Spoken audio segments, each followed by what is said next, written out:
How to add custom stickers in CapCut. I will show you how to do it step by step. Let's get started. Open your CapCut application.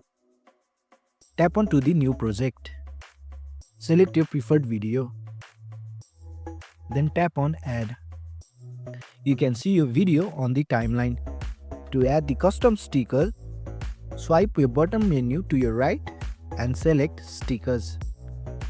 You can see various forms of stickers provided by CapCut.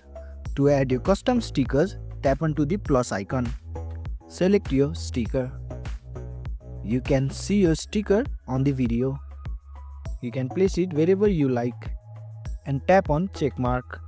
From the timeline, you can either increase or decrease the length of the sticker to be displayed on the video. And that's it. Now you know how to add your own sticker in CapCut. Thanks for watching. If you found this helpful, give it a thumbs up and consider subscribing for more tutorials. Drop a comment if you have question or suggestion for future videos. And don't forget to check out our playlist. See you in the next one.